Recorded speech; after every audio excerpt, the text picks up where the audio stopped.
الحمدللہ رب العالمین والصلاة والسلام علی رسولہ الکریم وعلی آلہ واصحابہ اجمعین اما بعد فاعوذ باللہ من الشیطان الرجیم بسم اللہ الرحمن الرحیم لقد کان لکم فی رسول اللہ اسوۃ حسنۃ لمن کان یرجو اللہ والیوم الآخر وذکر اللہ کثیرا صدق اللہ العظیم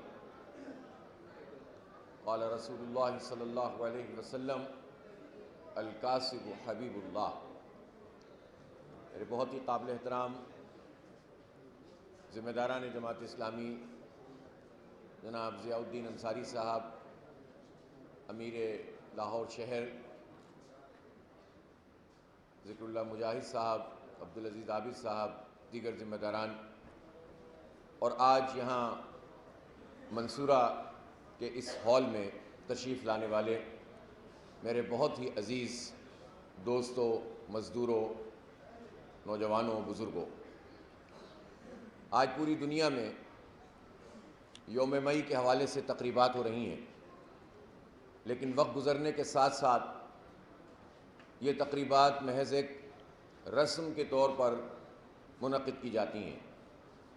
وہ حکومتیں جو خود مزدوروں کا حق کھا رہی ہوتی ہیں، وہ بھی میڈیا میں ظاہر کرنے کے لیے کچھ بیانات دے دیتی ہیں اور کچھ علامتی قسم کے پروگرام کر کے یہ بتا دیتی ہیں کہ ہم نے مزدوروں کا حق ادا کر دیا اور یوم مئی منا لیا گیا۔ اور اسی طرح مختلف این جی اوز، مختلف انجمنیں مختلف نوعیت کی سرگرمیاں منعقد کر کے بات کو ختم کر دیتی ہیں، لیکن سچی بات یہ ہے کہ مزدوروں کے جو حالات ہیں، جو پریشانیاں ہیں، اکثر لوگوں کو اس کا احساس ہی نہیں ہوتا۔ اس ملک میں 25 کروڑ عوام رہتے ہیں، اور محنت مزدوری کرنے والے غریب لوگ اور مختلف دفتروں میں کام کرنے والے لوگ کروڑوں کی تعداد میں رہتے ہیں۔ اور اس مہذب دنیا میں جہاں یہ بتایا جاتا ہے کہ جناب مزدوروں کو اپنی مزدوری کا حق ملنا چاہیے، ان کا حق یہ ہے کہ ان کو منیمم ویج ملے، کم سے کم اجرت ملے، ان کا حق یہ ہے کہ اگر وہ بیمار ہوں تو صحت کی سہولت انہیں ملے، ان کا حق یہ ہے کہ جو مختلف قسم کے ادارے ہوتے ہیں، سوشل سیکیورٹی کے، ای او بی آئی ہے، اس سب سے ان لوگوں کو رجسٹر کیا جائے۔ اس میں وہ مزدور بھی شامل ہوتے ہیں جو مختلف سرکاری محکموں میں کام کرتے ہیں، وہ مزدور بھی شامل ہوتے ہیں جو پرائیویٹ سیکٹر میں کام کرتے ہیں، کسی کمپنی میں ہوتے ہیں، کسی صنعت میں ہوتے ہیں، اور اصولاً وہ مزدور بھی شامل ہونے چاہیے کہ جو کہیں رجسٹر اس طرح تو نہیں ہوتے، لیکن وہ ریڑی بان ہوتے ہیں، رکشہ چلاتے ہیں، ٹھیلا چلاتے ہیں، کوئی اور کام کرتے ہیں محنت مزدوری کا، اور یومیہ کی بنیاد پر اجرت وہ حاصل کرتے ہیں، ڈیلی ویجز۔ لیکن ایسے سارے مزدوروں کو جو کروڑوں کی تعداد میں موجود ہیں، ملازمت کا کوئی حق حاصل نہیں ہے۔ ظاہر سی بات ہے، اس کے نتیجے میں کیا ہوتا ہے؟ اگر کوئی آدمی جو یومیہ کی بنیاد پر کام کر رہا ہوتا ہے، دیہاڑی کا مزدور ہوتا ہے، وہ اگر بیمار ہو جائے اور اس دن وہ کما نہ سکے تو اس کے گھر میں کیا ہوگا؟ جبکہ کمانے والا ایک ہو اور کھانے والے بہت سارے ہوں، وہ کیا ہوگا کہ اس کی ایک تو بیماری کا علاج پراپر نہیں ہے، جو ہسپتال ہیں وہاں پر سرکار کے ہسپتالوں میں اس طرح لوگوں کو سہولتیں حاصل نہیں ہوتی ہیں، رش بہت ہوتا ہے، پرائیویٹ ہسپتالوں کا وہ خرچہ برداشت نہیں کر سکتا۔ اسی طرح سے اگر اس کی بیماری طویل ہو گئی تو وہ تو بالکل تباہ ہو گیا، برباد ہو گیا، پھر لوگ کیا کریں؟ تو یہ پورا نظام لوگوں کو اس بات پر آمادہ کرتا ہے کہ یا تو وہ مایوس ہو جائیں، کچھ لوگ بالکل زندگی سے تنگ آ کر خودکشیاں کرنے لگیں، جو کہ ظاہر ایک حرام عمل ہے، یا پھر چوری کرنے لگیں، ڈاکے ڈالنے لگیں، اسٹریٹ کرمنل بن جائیں بچے۔ اور پھر یہ ہوتا ہے کہ بجائے اس کے کہ لوگوں کو سہولت پہنچائی جائے، یہ پورا کا پورا نظام، اس میں منشیات کے اڈے چل رہے ہوتے ہیں، تھانوں کی سرپرستی میں یہ ساری گندگیاں چل رہی ہوتی ہیں، تو ایک بڑی تعداد میں بچے جنہیں تعلیم نہیں ملتی، جنہیں صحت کی سہولتیں نہیں ملتی، جن کے والدین سے یہ روزگار چھینا جاتا ہے، پھر وہ منشیات کے عادی بن جاتے ہیں اور مختلف مافیاز کا شکار ہو جاتے ہیں۔ پورا نظام گندگی پھیلانے والا نظام بن گیا ہے۔ اب ایک راستہ تو یہ ہے کہ اس نظام کے آگے ہم سر جھکا دیں، اپنے حق سے دستبردار ہو جائیں۔ وہ چاہے ہم پر بجلی کے بم پھینکیں، وہ چاہے ہمیں گیس اور ایل پی جی اس کے نرخوں میں دبا کر رکھیں، وہ جو چاہیں کرتے رہیں، اور ہم کہیں کہ یہ ہماری قسمت ہے۔ سارے مزدور یہ سمجھ لیں، سارے کسان یہ سمجھ لیں، یہ غلامی ہماری قسمت ہے، اور اس کو قسمت سمجھ کر جو مل جائے اس پر ان کا شکریہ ادا کرتے چلے جائیں۔ اب مثلا رات ہماری حکومت نے 5 روپے پیٹرول کی قیمت میں اتنا بڑا آتم تائی کی قبر پہ لات ماری ہے، پیٹرول کی قیمت میں 5 روپے کا اضافہ کی کمی کر دی، جبکہ عالمی مارکیٹ میں پچھلے دنوں $60 فی بیرل کی کمی ہوئی ہے۔ اور اسی طرح سے خود حکومت یہ بتاتی ہے کہ روپے کو استحکام ملا ہے۔ روز خبریں چھپتی ہیں اور حکومت کے لوگ آ کر کہتے ہیں دیکھیں معیشت بہتر ہو رہی ہے پاکستان کی، اور جو کراچی میں اسٹاک مارکیٹ ہے وہ ترقی کرنے لگی ہے، فلاں ریکارڈ ٹوٹ گیا، فلاں ریکارڈ ٹوٹ گیا۔ جب یہ سارے ریکارڈ آپ توڑ رہے ہیں تو اس کا اثر عام آدمی پہ کیوں نہیں آ رہا؟ آپ تو بجلی کی قیمت بڑھاتے چلے جا رہے ہیں، آپ تو جو ہے وہ گیس کی قیمت بڑھاتے چلے جا رہے ہیں۔ یعنی پچھلے چند مہینوں میں گیس کی قیمت میں تقریباً یوں سمجھ لیں کہ 4 گنا یعنی 400% سے زائد اضافہ کیا، اور جو اس کے میٹر رینٹ ہے وہ تو اتنا نہیں کتنا زیادہ بڑھا دیا ہے، وہ تو فیصدوں میں بھی نہیں آ رہا۔ اور ایک غریب آدمی، ایک متوسط طبقے کا آدمی، یعنی غریب لوگوں کے ساتھ ساتھ مزدوروں کے ساتھ ساتھ جو سفید پوش متوسط طبقے کے لوگ ہیں وہ بھی پس رہے ہیں۔ صرف ایک طبقہ ہے کہ جو اس پورے نظام سے مراحت حاصل کر رہا ہے۔ اس لیے اس ساری صورتحال میں ہم سب کی یہ ذمہ داری بنتی ہے کہ ہم اپنا بنیادی حق بھی اور اپنا بنیادی فرض بھی سمجھیں۔ پہلی بات تو یہ ہے کہ ہم اللہ کے بندے ہیں۔ اللہ تعالیٰ نے ہم پر اگر کوئی بندگی فرض کی ہے تو وہ صرف اپنی ذات کی یعنی اللہ رب العالمین کی بندگی اور غلامی ہے۔ اس بات کو اچھی طرح سے سمجھ لیں کہ ہم اللہ کے سوا دنیا میں کسی بھی فرد کے غلام نہیں ہیں، نہ کسی حکومت کے، نہ کسی فرد کے، نہ کسی قوم کے۔ ہم آزاد ہیں اور ہماری آزادی کو یہ پابند نہیں کر سکتے۔ ہاں، جو پابندی اللہ نے اور اس کے رسول نے لگائی ہے ہم اس کو قبول کریں گے۔ دوسری بات یہ ہے کہ اللہ تعالیٰ کی غلامی میں آنے کے نتیجے میں ہمارے اوپر یہ فرض بھی بنتا ہے کہ ہم اللہ کی واقعی بندگی کریں، اس کے آگے جھکیں، اسی سے مانگیں، اسی سے طلب کریں۔ ویسے تو مجموعی یہاں پر بڑی تعداد میں مسلمان موجود ہیں، کچھ غیر مسلم بھی ہوں گے، ان کے لیے بھی کچھ اخلاقیات کا نظام ہوتا ہے، لیکن مسلمانوں کو تو خاص طور پر جو اتنی بڑی تعداد میں اس مملکت میں رہتے ہیں ان کے لیے تو ہمارے علاوہ اللہ اور اس کے رسول کے علاوہ تو کچھ بھی نہیں ہے۔ لہٰذا ہمارا یہ فرض بنتا ہے کہ ہم اللہ تعالیٰ کی بندگی کریں، اس کے آگے جھکیں، اور نبی پاک صلی اللہ علیہ وآلہ وسلم کی سیرت کو پڑھیں۔ آپ کی سیرت کو پڑھنے کا کیا مطلب ہے کہ کیسے آپ نے اپنی زندگی گزاری، نبوت سے پہلے اور نبوت کے بعد جو 63 سال کی آپ صلی اللہ علیہ وسلم کی زندگی ہے، اس زندگی کا مطالعہ کریں۔ اور اللہ تعالیٰ نے جب انہیں اس منصب پر فائز کیا، نبوت سے سرفراز فرمایا، تو اس کے بعد آپ صلی اللہ علیہ وسلم نے کس طرح لوگوں کی خدمت کی۔ آپ صلی اللہ علیہ وسلم خود مزدوری کرتے تھے۔ یہ جو مزدور سمجھتے ہیں نا کہ ہمیں سمجھا دیا گیا ہے کہ ہم کوئی معاشرے کے کم تر لوگ ہیں، ہم وہ کام کرتے ہیں جو مزدوری کرتا ہے، چاہے وہ بہت پیسے والا ہو چاہے وہ غریب ہو۔ جو مزدوری کرتا ہے اس کا سب سے بڑا اعزاز یہ ہے کہ وہ کائنات کے سب سے عظیم انسان کا ہم پیشہ ہے۔ وہ بھی مزدوری کرتے تھے، آپ بھی مزدوری کرتے ہیں۔ کوئی پریشانی کی بات نہیں ہے، کام کرنے میں تو کوئی بھی پریشانی کی بات نہیں ہونی چاہیے۔ اپنے آپ کو کم تر کبھی بھی مت سمجھیں۔ اور فرض یہ ہے کہ پھر ہم ہر ممکن طریقے سے اس بات کی کوشش کریں کہ ہمارا مال حلال، حرام سے بچنے کی کوشش کریں۔ مجھے پتہ ہے اس کے جواب میں آپ یہ کہیں گے کہ پورا نظام ہمیں حرام کی طرف دھکیلتا ہے، یہ پورا نظام ہمیں رشوت کی طرف دھکیلتا ہے، یہ پورا نظام ہمیں چوری کی طرف دھکیلتا ہے، ہم نہ کریں تو کس طرح اپنے بیوی بچوں کا پیٹ پالیں۔ لیکن آپ اس بات کا تہیہ اگر کر لیں کہ خود کوشش کریں گے کہ ہم حلال رزق اپنے بچوں کے پیٹ میں ڈالیں اور اس کے ساتھ ساتھ اس حرام کی طرف ابھارنے والے لوگوں کے خلاف ایک زبردست قسم کی مزاحمت کریں گے تو انشاءاللہ تعالی اللہ تعالیٰ آپ کے لیے سارے راستے کھول دے گا۔ اس لیے میں آپ سے درخواست کرتا ہوں کہ یہ آج آپ کو ہم نے یہاں زحمت دی ہے کہ آپ آئیں، ہمارے ساتھ ناشتہ کریں، ہمارے ساتھ بات چیت کریں، اپنے مسائل کو بیان کریں، اس کے حل کے بارے میں کچھ تجاویز دیں، سوچیں، تو اس کا مطلب یہ نہیں ہے کہ ہم بھی یوم مئی کا کوئی پروگرام کرنا چاہتے ہیں۔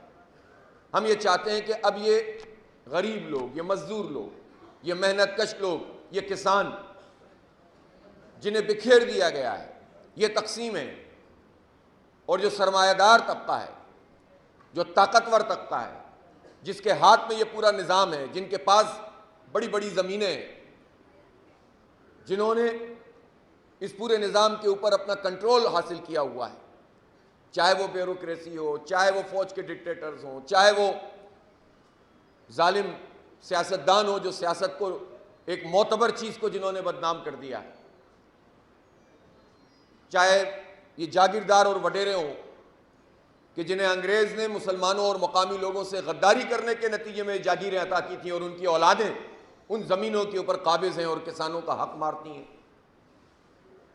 تو اس ملک کے نظام کو چلانے والے وہ لوگ جو غلط طریقے سے اس پورے سسٹم کو چلا رہے ہیں وہ تو متحد ہوتے ہیں، ان میں تو زبان کی بھی کوئی تقسیم نہیں ہوتی، ان میں تو علاقے کی بھی کوئی تقسیم نہیں ہوتی، ان کی تو رشتہ داریاں ہوتی ہیں، بڑے بڑے خاندان ہیں، ایک آدمی فوج میں وہ چلا جاتا ہے، ایک آدمی بیوروکریسی میں چلا جاتا ہے، ایک کو کہتے ہیں کہ تم سیاست کرو۔ تو یہ سارے لوگ مل کر جو ہے وہ ایک طرح سے جو ان کے ظاہر اختلافات ہیں وہ ظاہر ہی ہیں، لیکن بحیثیت مجموعی ان میں اتحاد ہے، اور مزدور تقسیم ہے، کسان تقسیم ہے، عام عوام تقسیم ہے۔ ہم زندہ باد مردہ باد کرتے رہیں، ہمیں قوموں کے اندر یہ بانٹ دیتے ہیں، ہمیں فرقوں میں یہ بانٹ دیتے ہیں، مسلکوں میں تقسیم کر دیتے ہیں، ایک دین کے ماننے والے کئی مسلکوں میں تقسیم ہو کر ایک دوسرے کے خلاف ہو جائیں۔ یہ لوگ ہمیں تقسیم کرتے ہیں، خود متحد ہوتے ہیں۔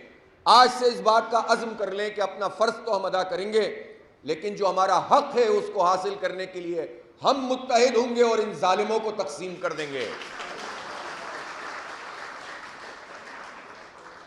اور ایک منظم جدوجہد ہی ہمیں ہمارا حق دلا سکتی ہے۔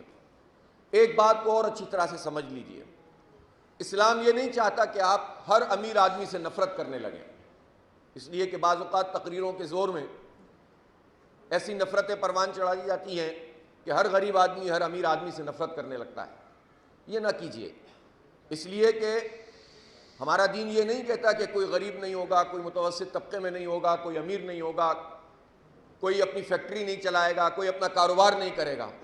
سب کو اسلام کا اگر نظام قائم ہو، عدل اور انصاف کا نظام قائم ہو، تو وہ سب کو یہ موقع دیتا ہے کہ وہ تعلیم میں، صحت کی سہولتوں میں، زندگی کی بنیادی ضرورتوں میں اور اپنی روزی کمانے کے لیے سب کو وہ برابر کے مواقع دے گا۔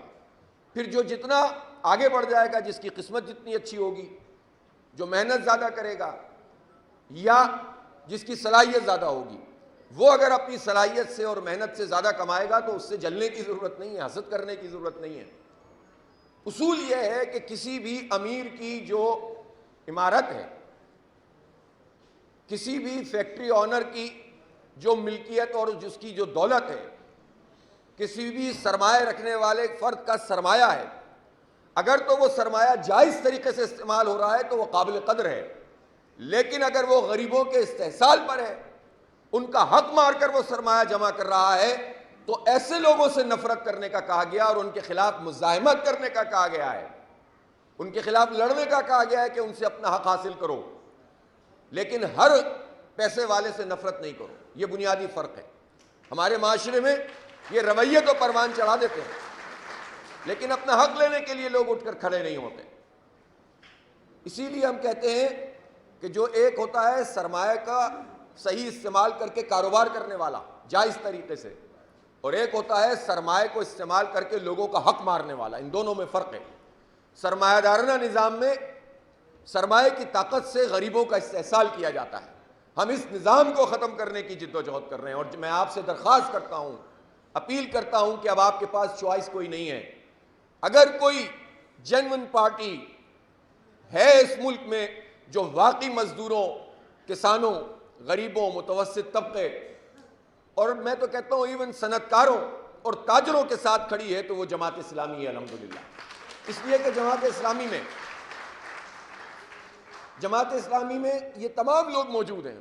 زیادہ تر لوگ وہ ہیں کہ جو عام نوکری پیشہ، ملازمت پیشہ، اپنا کام کرنے والے لوگ ہیں.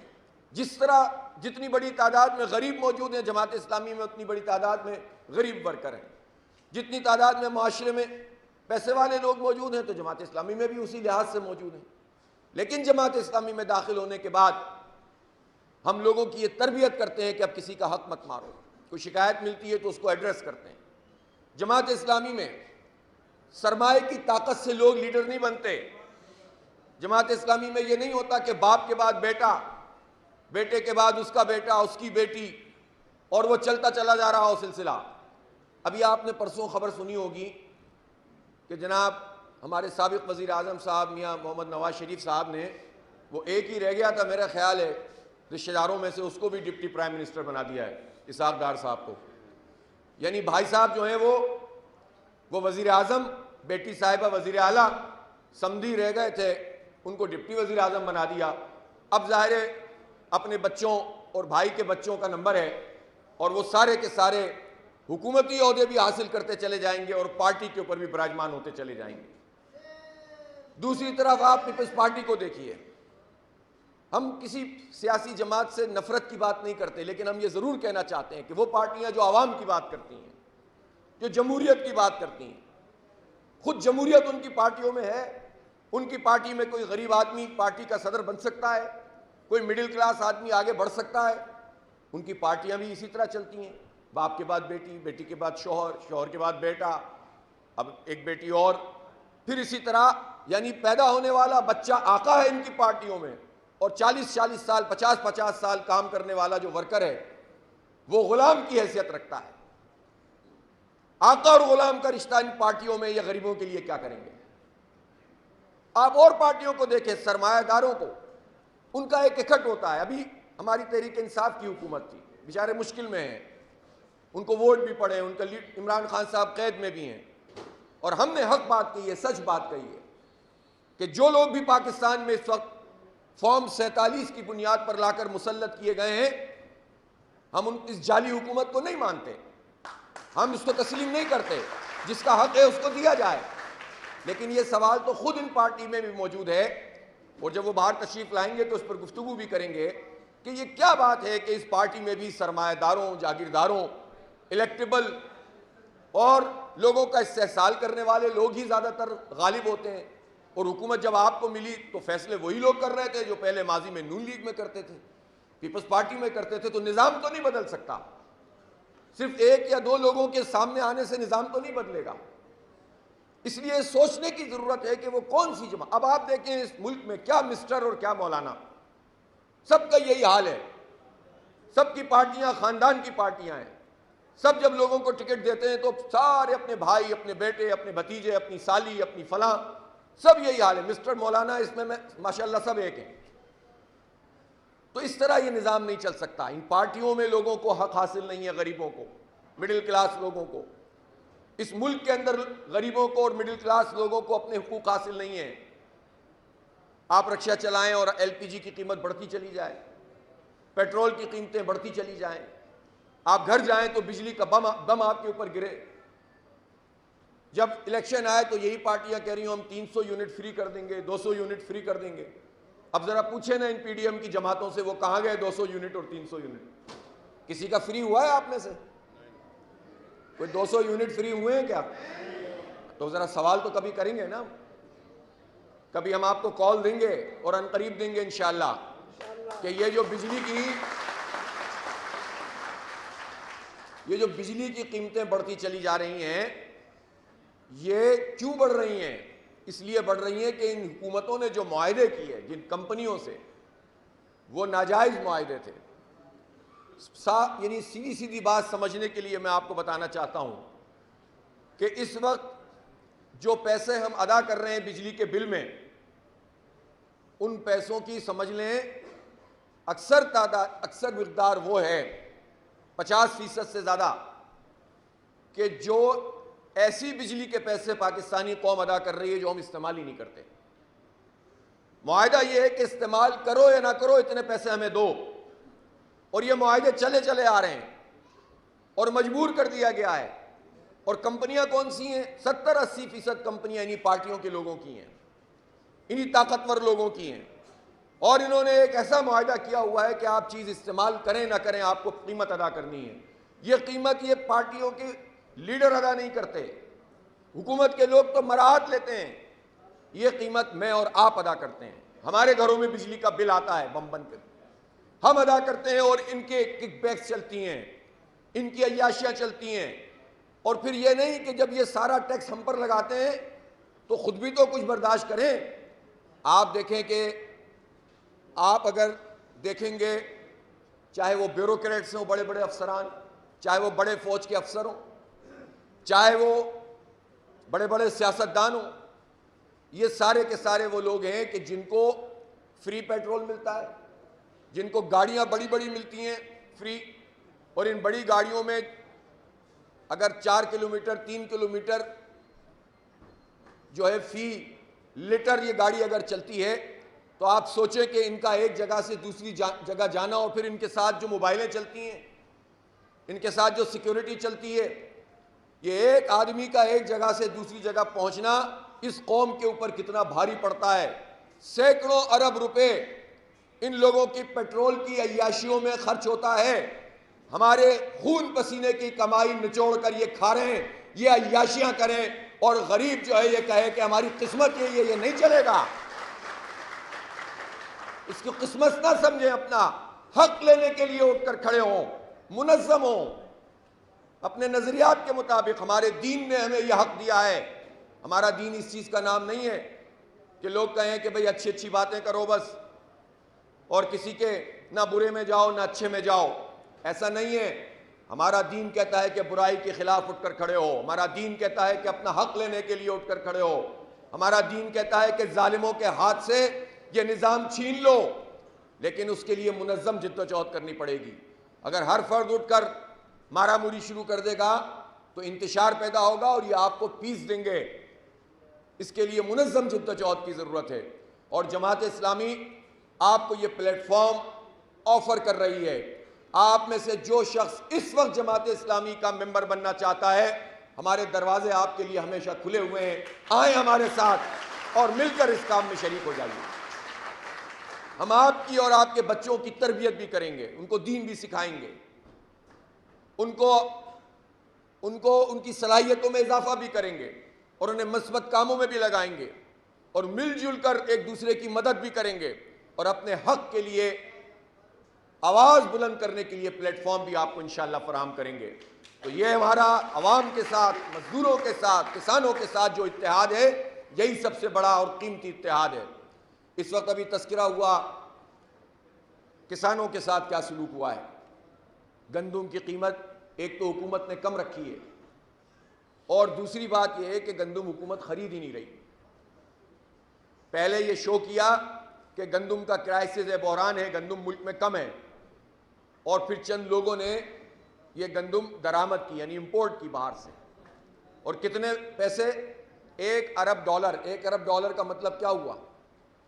آج کل کیا ریٹ ہو گیا؟ 275 کم از کم 275 ارب روپے کی گندم امپورٹ کی، جبکہ گندم پہلے سے 21 لاکھ ٹن موجود تھی، تو 30 لاکھ ٹن تقریباً اور منگوا لی، اس لیے کہ اس کے نتیجے میں چند لوگوں نے، جنہوں نے یہ فیصلہ کیا، یہ پچھلا جو پرائم منسٹر، کیئر ٹیکر، اور جو بھی محکمہ ہے اور جو بھی افسر ہے جس نے اس کام کو کیا ہے، اس کو بے نقاب ہونا چاہیے کہ جب گندم موجود تھی اور آگے فصل تیار تھی، نظر آ رہا تھا کہ اس دفعہ فصل بھی بڑی ہونی ہے، 50 سال میں سب سے اچھی فصل گندم کی الحمدللہ اس وقت ہوئی ہے، لیکن کسان کا حال یہ ہے، چھوٹی زمینیں رکھنے والے لوگوں کا حال یہ ہے کہ بعض لوگوں نے تو کٹائی نہیں کی کہ ہم کہاں رکھیں گے، اور بعض لوگوں نے کٹائی کر لی ہے تو وہ ہولڈ کیسے کریں، رکھے کیسے، خریدنے والا کوئی نہیں ہے۔